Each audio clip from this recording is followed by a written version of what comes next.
Hey, good to see you again. On tonight's edition of the pod, we're excited to bring in my good pal Bobby. We didn't get into it on the pod, but Bobby is the reigning back-to-back champ of our annual land tournament, the Dryad. You can say he's the two-time. Can we give him that nickname now? I'm guessing the title is back on the table after the other guy kind of did himself in, right? Wink, wink. In this episode, we do our best impression of T-Dog and Chopper from the Going Dark pod, and we preview Modern Warfare 4 and break it down for you. Is there any hope for us COD fanboys that Modern Warfare 4 will be even halfway decent? We also discuss the news of the Black Ops 1 and the Black Ops 2 ports to PlayStation. And with me being the old head, of course, Bobby did have to walk me through what a port actually is. Mind you, we recorded this before the ports were released, so that part of it is a little dated. We'll be having Bobby back on later this week to recap the most recent Modern Warfare 4 multiplayer showcase at Fanatics Fest, as well as champs from earlier today. Spoiler alert, FaZe did go on to crush the Greenwall's hopes for a three-peat, and Bobby's not happy. We're going to have to give him a couple of days to gather himself before he can talk about that heartbreaker of a loss for Optic. Now, don't let me keep you any longer. Welcome back to The Last Booth.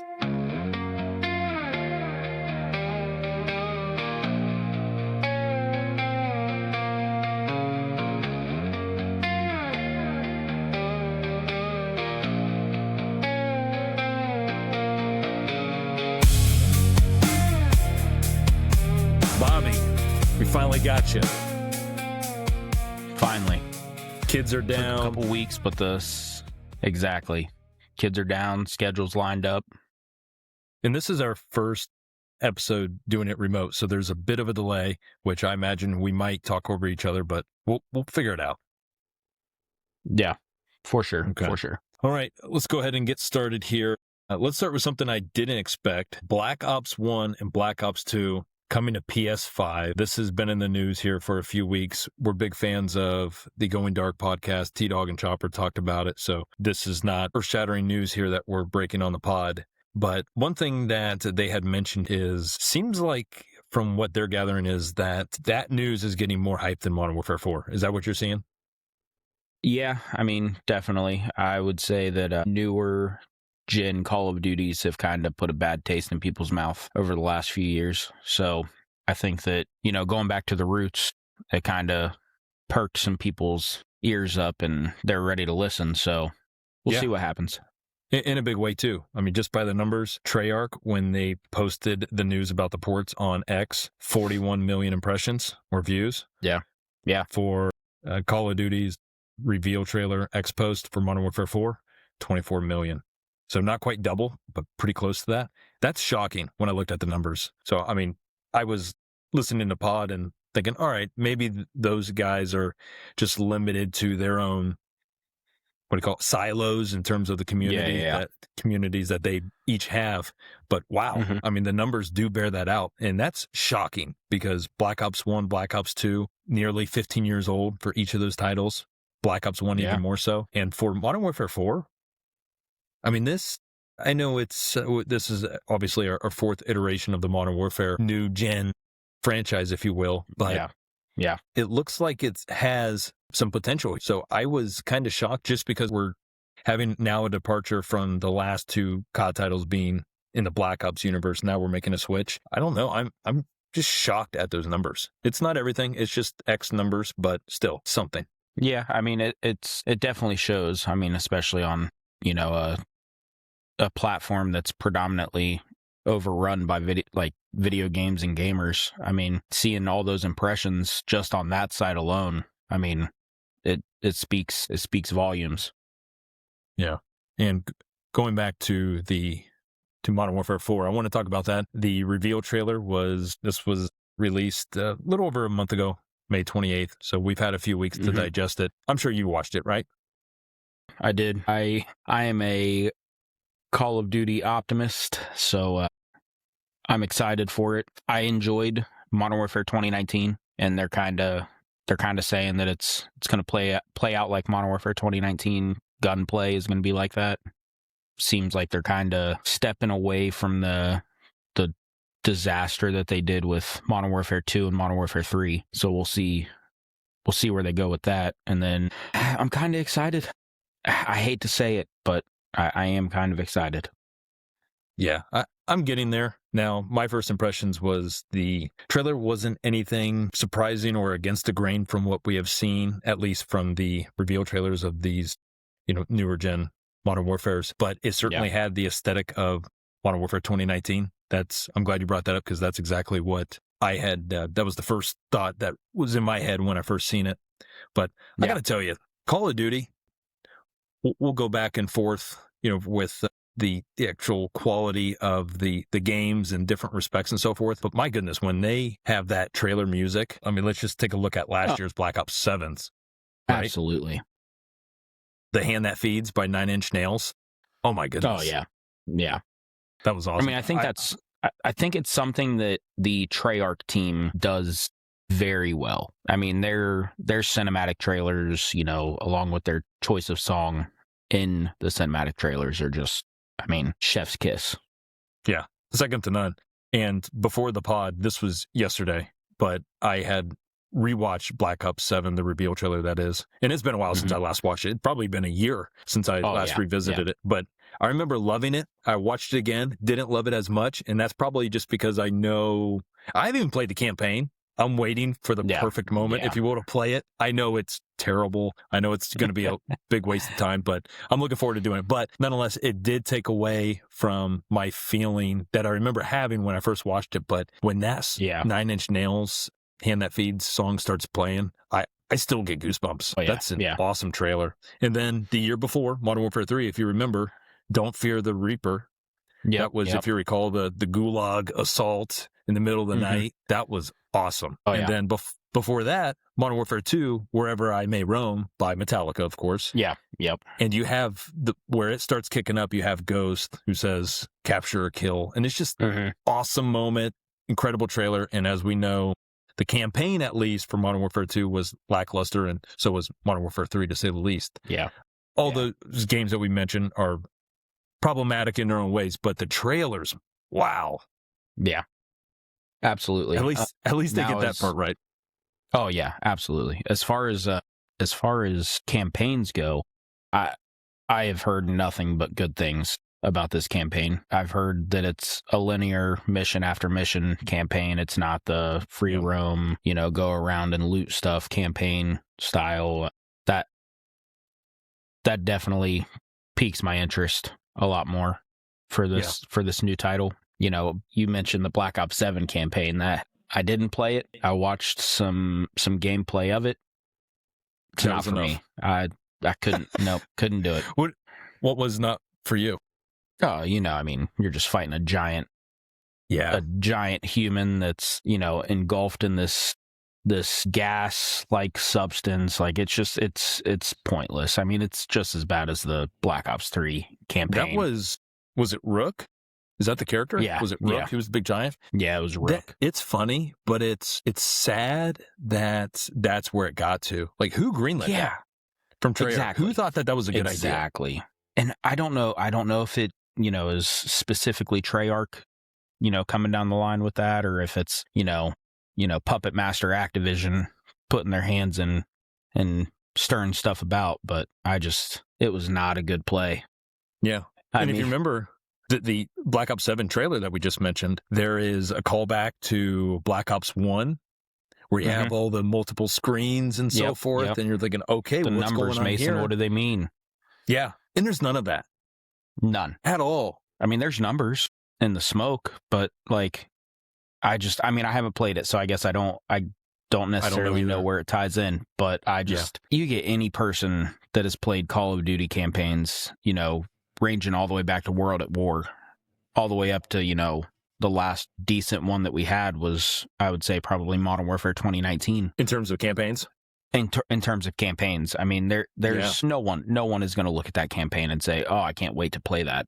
That's just not. Yeah, that's not what anyone wants to do. You might as well not even do a campaign. But anyways, let's go back to Modern Warfare 4 here. Mm-hmm. So the marketing, this is what's really got me confused, because if you recall, we were talking before we jumped on here. Modern Warfare 3 ends with Makarov. Sorry, spoilers here if you haven't played it, but Modern Warfare 3 ends with Makarov escaping. Mhm. So he's still in the mix. And as for those who played through the campaign, you know that Bryce gets. Did I say Bryce or Price? Price. You said All right. you said Bryce, but Price. All right. Yeah. Well, same thing. Same thing. It's a little after 10 o'clock, and that might as well be 2 a.m. for me because I'm old. But You know, they have mom brain. Why can't we have dad brain? that's right. Yeah, completely agree with that. But Price gets Shepard, and they're setting this up for Modern Warfare 4. You would think there's going to be this showdown with Price and Makarov. That's what we get at the end of the OG Modern Warfare 3. So this is, they spent the last 3 Modern Warfares setting up this confrontation, this battle with Price and Makarov. And Makarov is, I have in my notes right here that he's barely into marketing. He's nowhere in the marketing at all. Yeah, no, I haven't seen him. Then the reports come out, and this is confirmed by Infinity Ward, that apparently he dies early in the campaign. This is known knowledge. Apparently, I'm the only one. Did you know about this? I heard something briefly about it, and I definitely get where you're leading at with this. Like, how do you have 3 titles building up? Yes, this huge battle between the two, and then it leaks, and you confirm that he dies early off, and he's not the main antagonist of this story. Apparently, I mean, if he's going to die early.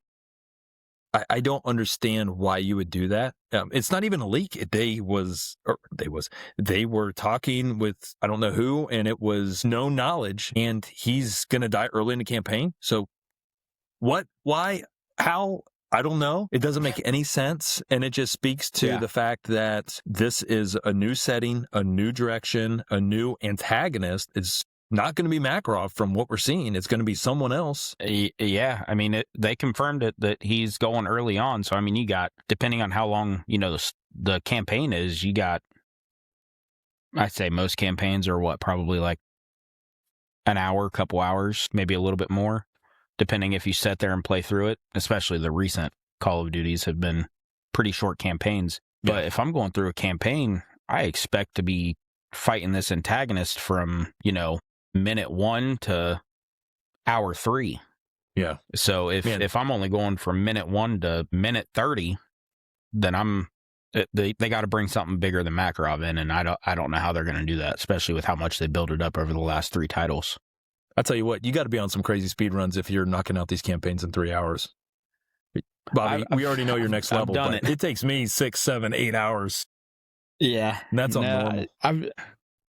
Here, let me pull this up here. Well, while you're pulling that up, I just want to talk about this. I mean, as you know, there's the business element to all this. So they had to have some focus groups, and they must have been getting some intel that, hey, the consensus is that people are out on Makarov. That storyline just doesn't do it for them. So we're just going to wipe our hands clean with Makarov, and then we're going to start fresh, and we're going to get this done out of the way early. I don't even know why they bring him back. I mean, it seems like in the trailer, from the reveal trailer that is, that they kind of insinuate that something's happening with Price. But, I mean, Infinity Ward, they were almost too transparent about all of it. I kind of think it makes more sense to kind of keep that in the bag. Yeah, I agree. Especially I think in the reveal trailer, the conflict between Price and Ghost. I mean, from what it looks like, that's a big one. Like, I feel like that could have stayed under wraps a little bit more. Wow. Can you imagine if they kept that under wraps and you see that when you're playing through the campaign? Would be huge. Whoa. Huge. Like, I don't understand, like, like we were saying, the build up. I think the reason that they were so quick to step away from Makarov is because the last 3 Modern Warfare titles didn't get the traction that they thought it would. I mean, obviously Modern Warfare 2019, I feel like, was pretty successful, but Modern Warfare 2 and Modern Warfare 3 just were not hyped up games. I mean, especially by like the gaming community.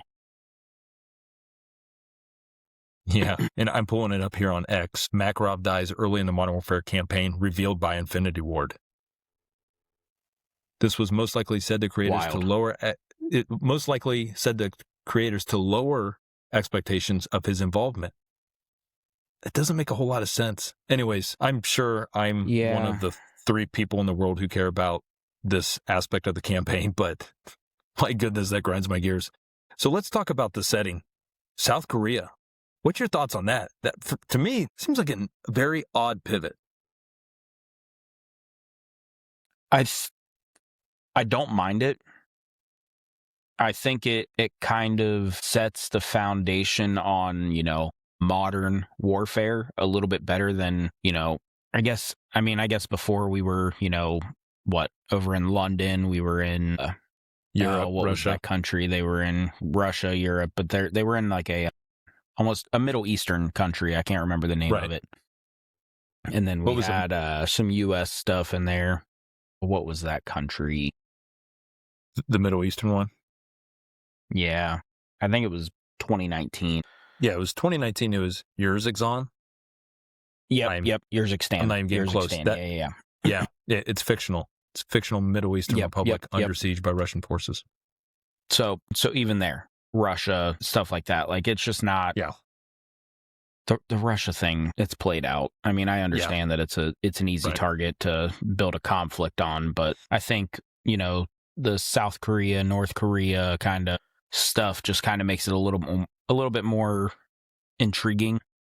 It's a new enemy. Yeah. We haven't seen a Call of Duty with the Koreas. No, I don't think we have we? I mean, I guess if you account Advanced Warfare, there's a mission in South Korea at the very beginning of the campaign. I think it's just one mission, but that's about it. To your point, we really haven't had any conflict, and it seems like they are going back to a massive conflict. So you're going to have massive landscapes. So I'm really excited about that. It kind of reminds me of the aesthetic from World War II back in 2017, these massive set pieces and so forth. So I'm really excited about that. But I agree with you. It's certainly a pivot. It definitely does feel disconnected from what they were building. They have made this pivot in a big way. But there is connections to the last three. So they're not necessarily cutting ties with all of that, because you still got Price, you still got Ghost somehow, some way in the mix. And then I'm just looking at the cast here. You have... Wow, we're just going to get... I am a good... I know I already butchered that name of that one country, but I'm just going to get this name wrong too. Valeria? Is that how you say her name? Valeria? Maybe? Valeria. Maybe that's... I think you're right. Valeria, she comes back as well. But Modern Warfare 2, for as much flack as it gets, the campaign was nothing burger. But the cast was incredible. You had Price, Ghost, Gaz, Soap, Alejandro, Graves, Farah.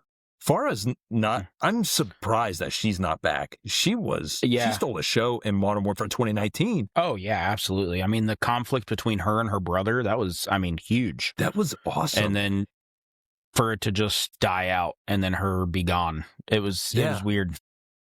And Farah, the actress, Claudia Dumite, she's in another FPS game. I thought I had in my notes, but I'm not seeing it here. But that is, I was disappointed that she wasn't coming back.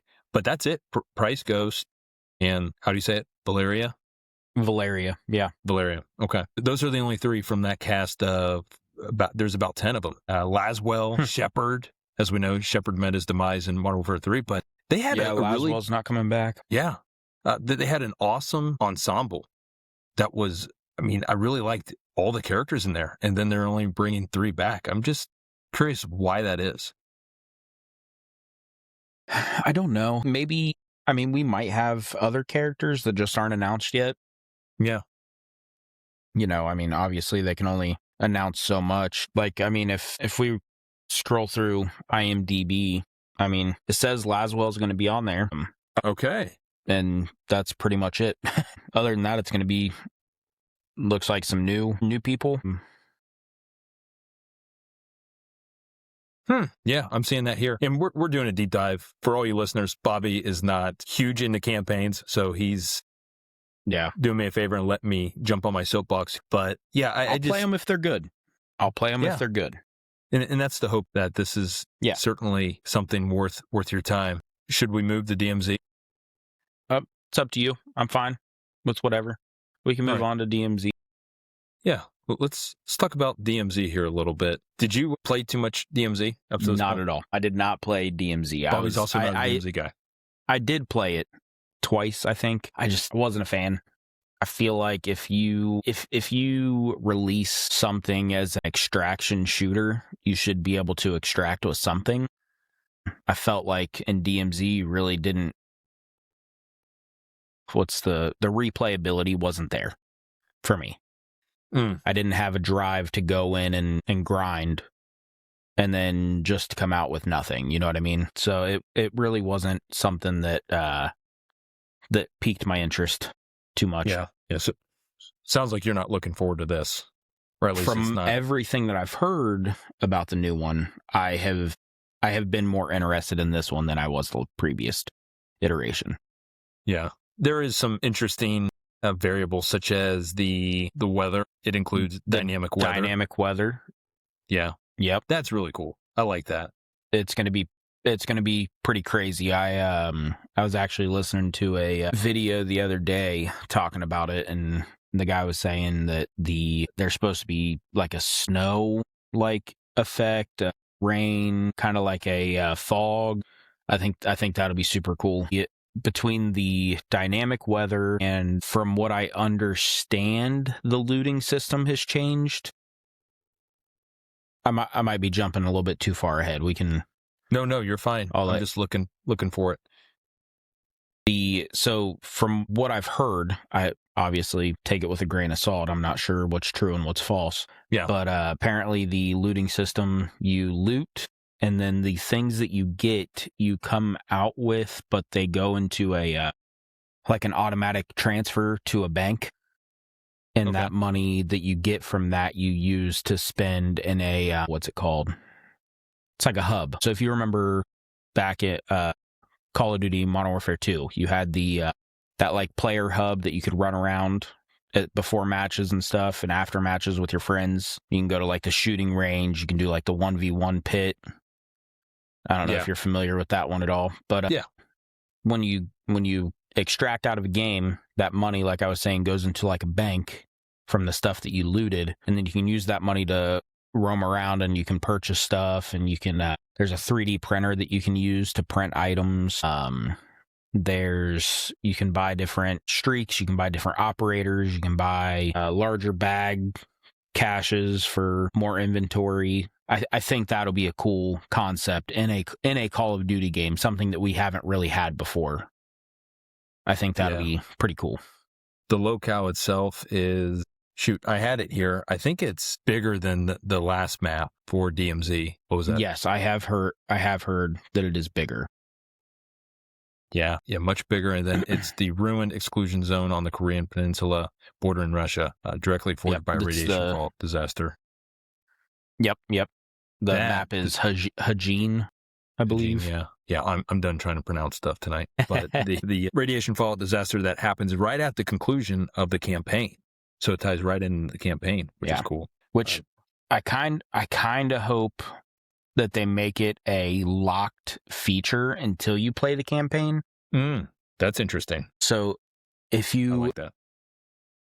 I wish that they would do more stuff like that in Call of Duty. Like, World at War, you play the campaign, and then you just get hit with this terrifying start to zombies. Like, that was it was crazy, because you're like, what is going on? And then you load into Nacht der Untoten for the first time, and you hear screaming and crying and eerie music. Like, Call of Duty T-Dog made a video on it, the aura of Call of Duty, and it's just lost that aura. But I think if they were able to do something like this, where they put DMZ behind the campaign, like you finish the campaign and then you go into DMZ and you can see that nuclear disaster, you can see how it all starts.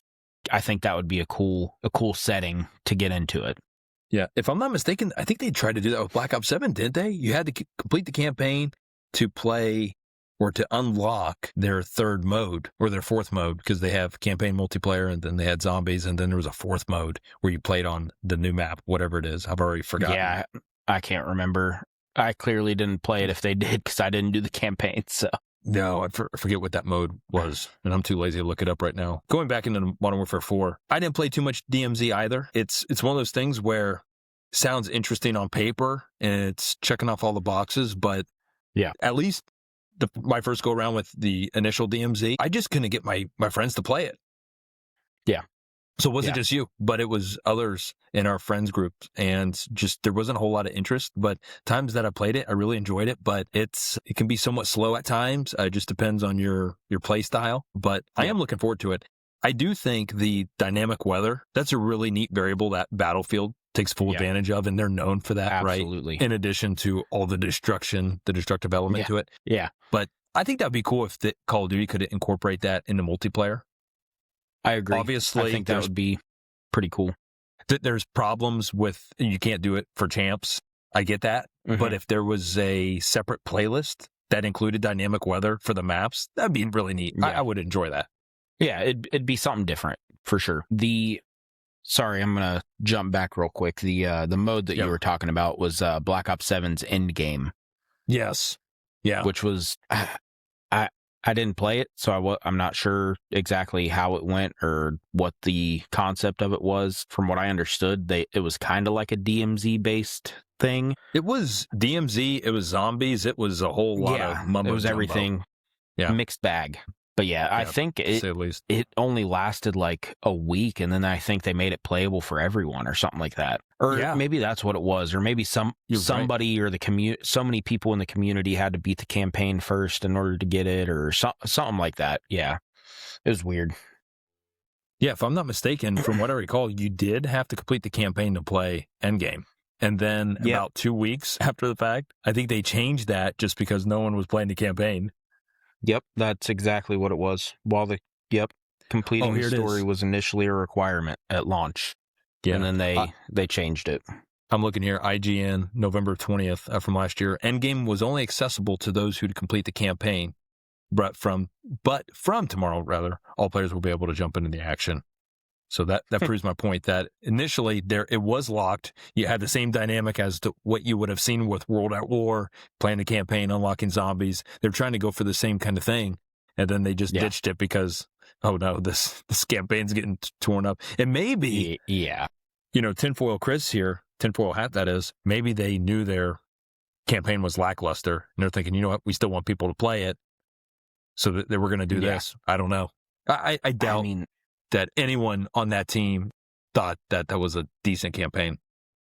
They knew what they were in for. I couldn't imagine. I mean, Treyarch has always been more of the arcade. Yeah. Between the Infinity Ward and Treyarch. I think Infinity Ward has typically always stuck to that more milsim kind of gameplay. Yeah, it's a clear difference in terms of aesthetic. Yeah. I mean, obviously you got microtransactions in both that changes that whole aesthetic, but I think that Treyarch has always generally been the more arcade style, like, I don't want to say style, but arcade artwork, I guess. Yeah. You know what it reminds me of? It reminds me of Thor. So Thor Ragnarok. Everybody loved Thor Ragnarok. I enjoyed it. I enjoyed it quite a bit. Thor Love and Thunder comes out, and everyone agrees, you kind of went a little too crazy. You kind of went a little too much on this side of the spectrum. Ragnarok was perfect, or at least a lot of positive word of mouth about that.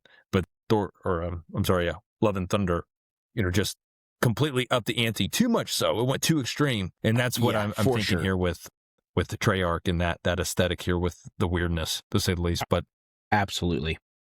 All right. Let's move on to multiplayer. You can certainly talk more about this. Okay, seems like that they're making quite a bit of changes. I do want to talk about what's going on at launch. They just had a video over the holiday weekend about Kill Block. Did you see that? I did. What's your thoughts on that? I'm excited. Yeah. I say it almost reluctantly, but I am actually very excited to play this multiplayer. Again, I am a Call of Duty optimist. I think that every Call of Duty before it comes out is going to be great. Then I am just slowly stabbed in the heart. But Kill Block, not this time, is hopefully not. Kill Block looks great. The changing dynamic map, like every time you play it, it's different, I think is going to be awesome. I think it was like the number that they came up with was like 900 different iterations of the map, and it's going to be some pieces of maps that we've never seen before and some pieces of maps that callbacks to other Infinity Ward maps. I didn't know that. Yeah. Okay. Yep. So actually, if you watch that video that was posted, let me pull it up here. Yeah. I'll let you pull that up while you're doing that. For our listeners who haven't seen it yet, it's a revolutionary adaptive map divided into 3 sections called slabs. The layout of these slabs randomizes every single round, creating over a little bit less than what you're talking about, over 500 possible map combinations to break up repetitive route memorization. It will support 2v2 gunfight up to 10v10 modes. That's pretty sweet. Yep. So if you look at the video of it where it's showing, the maps are rising up into the arena, I guess you could call it. So there's 3 maps there. There's what looks to me in the middle looks like High Rise from Modern Warfare 2. Okay. And then it's the far left side. I can't tell exactly what map that is. It might be a new one, but to me it kind of looks like the map, I can't remember exactly what it was called, but it was from 2019, I think, where you're in... I got to look it up. So you're saying with these different combinations, there's going to be callbacks to some of these iconic maps? Yep. Yes, absolutely. It's I mean, like I said, if you watch the video, the middle is clearly High Rise from Modern Warfare 2. I mean, you got the helicopter pad. You have the generators right next to it where the bomb, one of the bombs was in Search and Destroy. Like, I think that I will be playing that a lot. Yeah. And we haven't done this before. And when I say we, Call of Duty, right? They haven't done anything like this? No. I mean, they've done dynamic maps before. Yeah. Where things change. Yeah. Nothing like this. Yeah. I'm thinking of, Killblock reminded me of, what was it? Not High Rise, but was it Skyscraper from Call of Duty Ghost way back when for 2013 where the bottom would fall out? Remember that map? I think it was I think that was Ghost, yeah. Skyfall, something like that. But that was, as you had mentioned. Yeah, it was somewhat dynamic to an extent, but nothing like this. Yeah. This is neat. I'm surprised they didn't do this sooner, but this is a neat idea. We had a map on, I think it might have been Advanced Warfare, where you had 3 different, most Call of Duty maps, you have 3 lanes. Yeah. One lane was like a forest, like a jungle. And then you had like the middle lane, which was more of like a, kind of like a futuristic setting. And then you had the far right lane, which was more of like an urban street setting, if I'm remembering correctly. But so that one, you kind of had the 3 different visuals on where you wanted your gunplay to happen. But other than that, I mean, there was a map on Advanced Warfare that if you remember, like halfway through the map, the gas would roll in and you had to go through this big open door and the door would shut and then you're playing the rest of the map on this one side of the map. But other than that, we've never had anything like this. Yeah. And who knows? This could really take off in a big way. This could be the norm for maps moving forward. They all could be. Absolutely. Something like this, that this could change the game. It has the potential. I'm not saying it will, but it could. Yep. Speaking of maps here, 12 core 6v6 maps at launch, which is cool. Yep. And from what I hear, all of them are going to be that medium size. Nothing's going to be overly big. You're not going to run for 5 minutes and not see anyone, hopefully. I think it's going to be more... you spawn, run for 5 seconds, gunfight, which I personally like. So I'm excited to see that. A little bit more of a balance. And then I do want to talk about the movement mechanics because it is going to be different from what we've seen with Black Ops. Omni movement, apparently it's no more. It's gone. Yeah. Were you a fan of Omni movement? I enjoyed Omni movement. Did they have Omni movement in BO6? That's a good question. I'm looking it up right now for you. Yeah. Yep. Yes. Sure did. Yes. It was, but they didn't have the wall jumps. I enjoyed that more than the wall jumps. I actually enjoy Black Ops 7 multiplayer. I don't mind it at all. A lot of people despise it. I like the more competitive aspect of it. But as far as the movement mechanics, I think Black Ops 6 had it right. I mean, that Omni movement was awesome. Yeah. I'm looking here. What was I going to say? The Omni movement, it looks here it is. The core movement pace strikes a fast, fluid balance reminiscent of Modern Warfare 2019 and Modern Warfare 3. Yep. So if you listen there, no mention of Modern Warfare 2. No.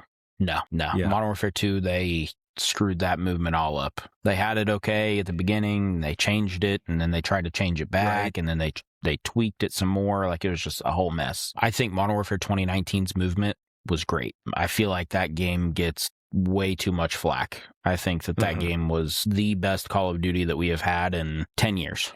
I mean, it's like I said, the gunplay, the movement, the maps. I think that it had that replayability factor, like where me and 6 of my friends or 5 of my friends were online every single night. Yeah. Playing that game. Yeah. That was my experience too. Even through, the Modern Warfare 2 and Modern Warfare 3 life cycle, we were playing that game. We were playing Modern Warfare 2019. Like we were running back playing hardcore search and destroy, in 2022 when Modern Warfare 3 was out. Yeah. 2019 was one of those games, or at least this is my experience, where you'll have half the community loves it, right? And that sounds like you're in that camp, and I'm right there with you. But then there's another part of the community, the other half, absolutely detest it. There's no one in the middle. I mean, you're on Team A or Team B. Nope. Yeah, absolutely. Gotcha. I mean, especially like it was the first iteration of skill-based matchmaking crap. That's right. So that's where it started? That's where it started. Wow. So it was a good game. I enjoyed playing it. I had a ton of fun with my friends, but I think the skill-based matchmaking just destroyed the games after. Yeah, air out of a balloon, right? I mean, and it's not, I'm not great at Call of Duty. I'm not a professional level Call of Duty player, but do I like getting in games where I'm, running a 30-2 KD? Absolutely. Do I get annoyed playing games where I'm 2-30? Absolutely. But thinking back to, what Call of Duty used to be, we would have that all the time on the OG games. Yeah. It seemed like there was a greater degree of variance, to your point, just to piggyback off that. But now it's, instead of 30-2 or 30-2 or 2-30, it's 15-15. Yep. Almost every time. I mean, I couldn't tell you how many games that I had. That's what honestly why me and my friends mostly played, hardcore search and destroy. Because I mean, search and destroy, it's more of a skill gap there. Like you can play someone that, in the statistics of the game is the same level as you. But there's always going to be those little things that more about certain maps that person doesn't know. So it changes the aspect. Team deathmatch, you're, like you said, 15-15 all the time. Oof. With a 3 to 4 kill difference in there somewhere. Like whether it's up or down, it's always the same. Yeah, it's not fun for anyone. It's well intentioned in terms of trying to protect players, but it does the exact opposite. Getting back into the multiplayer here for Modern Warfare 4, return of Classic Prestige. Players can choose between regular progression or Classic Prestige.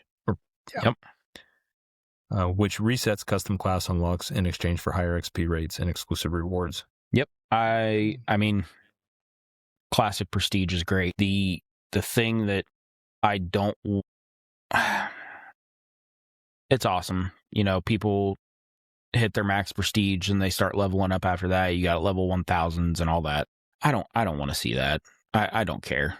Like it kind of defeats the purpose of giving the prestige emblems. Like, yeah, I think it just take it back. Give me 10 prestiges. Give me a cooler prestige emblem every time, and then we're good. I can't talk too much on this because I never prestige in games. I max level and I'm done. Yeah, I'm right there with you. I'm a dad in his 30s. I'm not here to show off cool emblems and level 1000. That's just I'm here to play the game for a couple hours a week and have a good time. Yep. Loadout tied streaks, Apex attachments. Those are just a couple other things that are coming our way. Anything that you wanted to add to that? Not necessarily. I think that the loadout tied streaks, I think, are a cool integration. I don't know if you saw the leaked picture of the loadouts and how they look on screen, but I think I did see it in passing.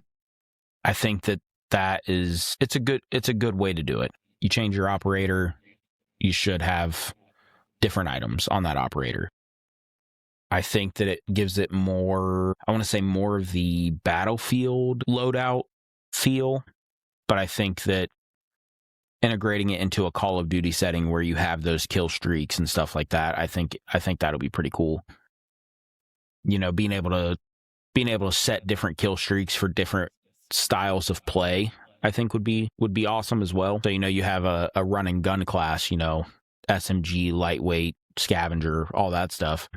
It'd be cool to have UAV, the more location based streaks. And then you have an AR class where you're getting long range kills. You know, you might be camping in a corner trying to go for a nuke or something. I want to be able to have those more lethal kill streaks on that class. You know what I mean? I think that is something different that we've never seen before in a Call of Duty game, and I think it'll kind of set the standard for something new that should stay. Yeah, and there's some other things here as well, like different slides, the what they're branding as the ledge shimmy. Yeah, which I think is cool. Yeah, I mean we've had that ledge hang where you peek up with your gun. Mm-hmm. We've had that in the last few Call of Duties, especially the Modern Warfare titles.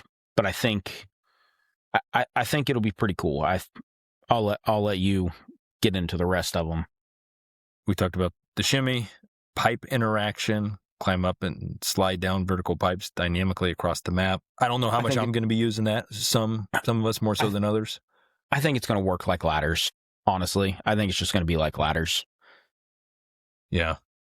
Yeah, I'm trying to think if I'm missing anything else. The mantle slide is pretty cool. Yes. You know, jumping over hood of cars. Everyone wanted to be that 80s cop sliding over the hood of the car, You know what I mean? So I think that's pretty cool. The supine slide that you have in here, you know, I think that's another thing that was missing in the Omni movement era. Sliding back onto your back, I think, is pretty cool. Yeah. We'll see. I think this is more for the sweats. I got to be honest with you. You know me, I fight Civil War style. I fight on my feet. Oh, yeah. No, I get you. That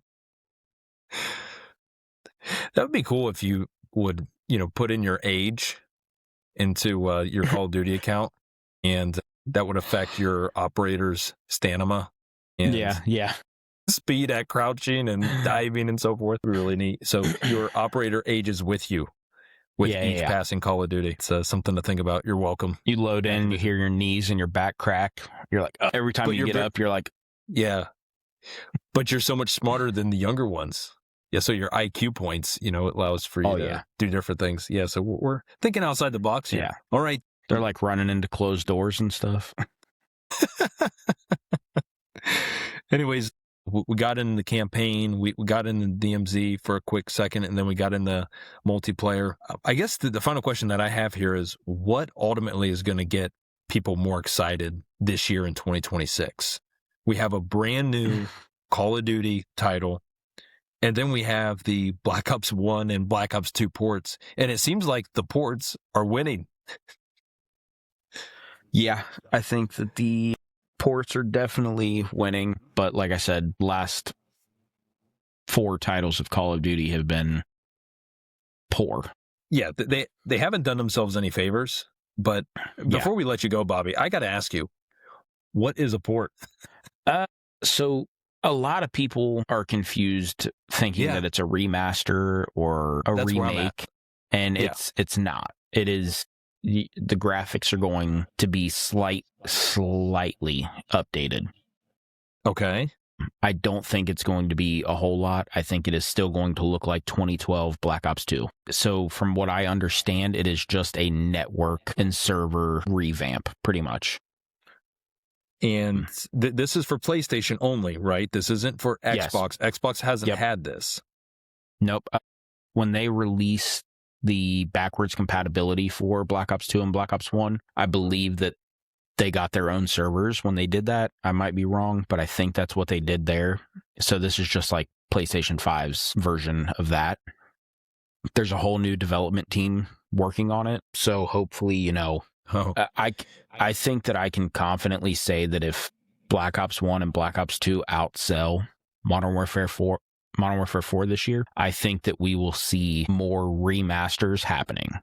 There's no way that happens, right? Come on. The ports outselling Modern Warfare 4? I know Call of Duty's down bad, but wow, that would be something. Look at COD 4 and Infinite Warfare. Really? COD 4 remastered and Infinite Warfare. I mean, you had to buy Infinite Warfare to get COD 4, but when you look back at the numbers on those games, there were always more people playing COD 4 than there were Infinite Warfare. Always. Okay. So I think that was kind of the final straw for Call of Duty and Activision, that they would never release a full remastered game with a new game because of that. COD 4 remastered just obliterated Infinite Warfare when it came to a player base.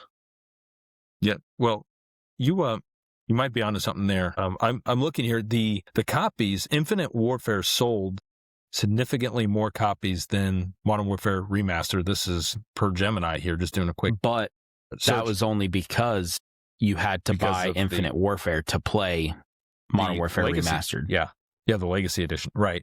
Yep. So I'm curious, what was the player count? A year and a half, 2 years later, when they released it on its own. Looking it up right now as we talk. Right. Oh, they're just giving me the current. Oh my goodness. Do you want to see what the active player counts are?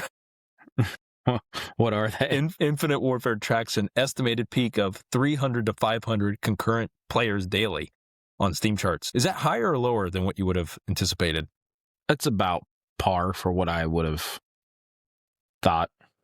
And then Modern Warfare Remaster averages around 70 to 100 active players, occasionally peaking over 200 on Steam charts. That's lower than I thought. For sure lower than I would have thought.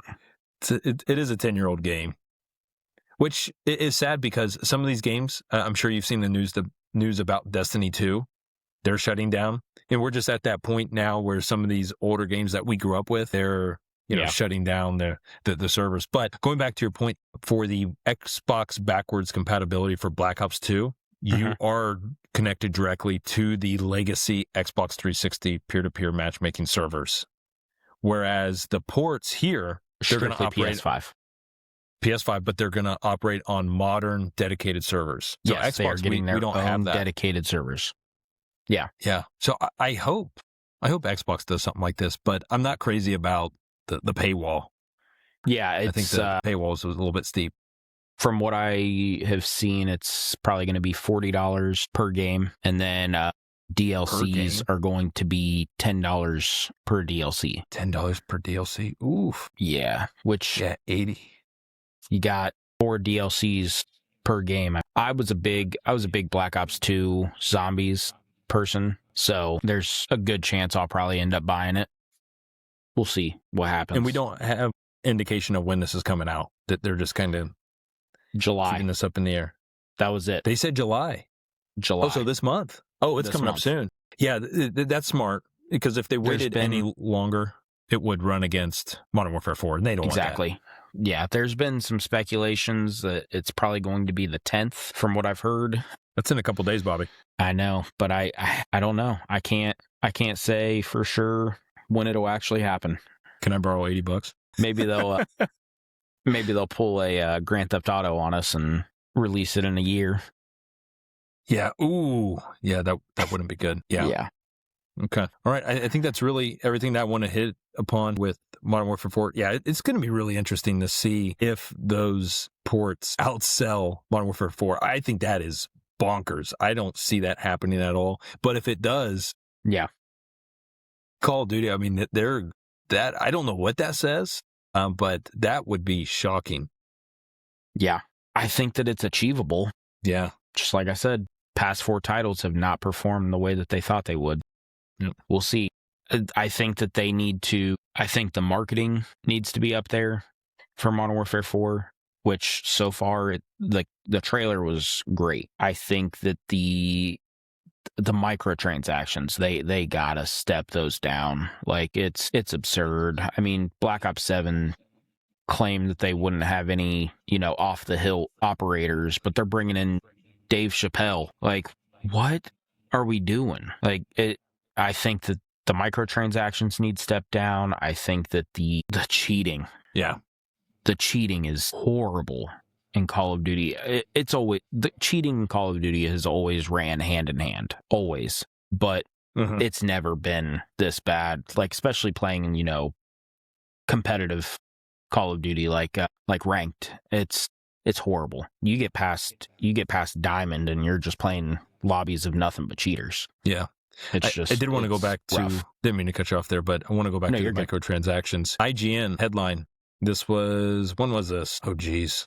I just had it. This was, and we'll end with this, but this was a little over 2 weeks ago, so this is old news, but we're just finally getting to it. The headline is, it's finally happened, Bobby. You could play as Nick Cage in Call of Duty. Were you asking for this? I wasn't. Insane. Ridiculous. You bought this, didn't you? I know you did. Nah, I have, to be honest, I haven't booted up Call of Duty in a month. Yeah. Have you seen the trailer for it or the teaser for the Nick Cage promo? I have, yes. Like the Summer of Action? Yeah, it's ridiculous. There's no way he sat down and recorded these lines. They're using AI. They're doing something. I would assume. He's getting paid. Yeah, for sure. The Brinks truck is backing up in his driveway right now. But here we go. Oh, never mind. I thought I said The Rock, but it was talking about the movie The Rock. Have you seen The Rock? Oh, I have not. Bobby. Oh, we're going to have to sit down and do that one. That one's a good Nick Cage one. That one's been forever. That's before he started becoming a meme of himself. But I like some of his movies, but I was not asking for this. I don't know who's asking for this, but people were apparently asking for him and Dave Chappelle, which I love Dave Chappelle. I think he's got some funny stuff, but I don't necessarily want to see. I'd like to see him on Netflix, just not Call of Duty. Not in Call of Duty. Yeah, not in Call of Duty. Yeah. All right, Bobby, any last thoughts? Yeah, I was looking up the peak player counts for Modern Warfare Remastered and stuff. Oh, there you go. Yeah, let's get this figured out. Okay, I may have something. From what I'm seeing, during their launch window in late 2016, Infinite Warfare and Modern Warfare Remaster peaked at a combined 21,000 concurrent players on Steam. Separately, Modern Warfare Remaster peaked at 6,000 concurrent players, while Infinite Warfare hit a launch peak of roughly 15,000. Okay, so Infinite Warfare did do a little bit better on peak. But, yeah, but if you're thinking about it, Infinite Warfare... So that came out in 2016, Modern Warfare Remaster. So that's a remaster of the original Modern Warfare from almost 10 years ago at that point. So the fact that it did 2009, it had half the concurrent player base, that's saying something. Yeah. I mean, for Call of Duty to have a peak player count of only 20,000, that's saying something. Concurrent player where count. Does that 20,000? One last thing, and then I promise we'll let everyone go. But 20,000 concurrent players for a Call of Duty. Where does that rank? Let's see. I'm curious. Okay, it says this is just comparing it to other shooter FPSs on Steam. So it's in the upper mid tier of those games on Steam. But in terms of the series, in terms of the franchise, that is significantly below what we've come to know. Oh, yeah. I mean, coming off, you had MW2, Black Ops 2, W3, Black Ops 3, like... I'm pretty sure Black Ops 3 was higher in concurrent players. With all this being said, Infinite Warfare was also the most disliked Call of Duty, I think, to ever release. I mean, the trailer let's look it up. Most disliked COD trailer. I mean, it holds a Guinness World Record for the most disliked video game trailer on YouTube. Yeah. It's got 4 million dislikes. It's sneaky hard to find this. To find what? I mean, I'm looking franchises peak concurrent players on Steam at the time of release rank as the follows. Modern Warfare 2, and this is not 09, the OG, this is 22, almost 500,000, 490 peak concurrent players. So that's number one. And we all know the community does not like Modern Warfare 2. You got to take it with a grain of salt. So the numbers are something, but they're not everything. Yeah. Let's see here. So 2009. And Steam wasn't as popular as it was. Yeah, and that's what this is saying. It's saying concurrent is 250 to 400 on Steam, with the daily peak numbers typically reaching between 500 and 600. That's just on Steam. I mean, I remember getting on Call of Duty and you see, down at the bottom left, it says 1.2 million players are online or something crazy. Like, I mean, I remember seeing that in Black Ops 2, Modern Warfare 2, Modern Warfare 3. It had it in all of them, where it had that online player count. Right. On every single screen. Yeah, we're going to have to do a deep dive sometime into that. That's, oh, absolutely, yeah. I mean, for me, at least, that's fascinating just to see where things stack up, because just the Steam charts aren't going to give you the entire picture. It's a little bit skewed there. But anyways, Bobby, it is 10 after 11 and battery is low. It's blinking at me and my battery is low. I don't know about you, but my battery's low. Yeah, I'm pretty tapped out for the day. But Bobby, thank you for making the time, and we're going to have you on soon because I'm sure there's going to be more Call of Duty news, which just to kind of give you guys an idea here, multiplayer is going to be revealed or going to be publicly playable for the first time at Fanatics Fest in New York. It's in New York City, that is, in a week. Yeah, July 16th through the 19th, where a full gameplay reveal trailer is expected to drop. To give you guys a timeline of where we're at with Modern Warfare 4, Bobby, as soon as we get some more information, let's do this again. Oh, yeah. I mean, I'll be a little preoccupied that weekend. Also, the weekend of Call of Duty Champs. So, who's your guess? Who's your pick? Optic. Optic? All day. Yeah. I mean, it's going to be between Optic and Thieves. Yeah. So, we'll see. We'll see what happens. Yeah, I'm at that point where I'm looking at all the names. I'm thinking, where's Scump at? Yeah, he's been retired for a while. He retired. 20 years ago? Or 2023, I think it was. 2024, whenever Modern Warfare 3 was. He retired at the end of Modern Warfare, or at the beginning of Modern Warfare 3, I believe. Yeah. Yeah. I know some of them, not all of them, but no, there's all new, pretty much. Yeah, they did have Nadeshot on if you go to the Champs website and you look at the rosters, Nadeshot is with LA Thieves. Thinking, why is he on the roster? Like, he's the only manager or what have you on the team. He's the owner. He's the owner, yeah. But it's interesting. I didn't see any other owners besides their team. Yeah, no. That was typically teams and coaches. Yeah, so maybe he's in a coaching role, if you will. I don't know. Yeah, we got a busy rest of the month when it comes to COD. But absolutely. Anyways, we'll cut it there. We'll see you next time. Yep. All Talk right. to you later.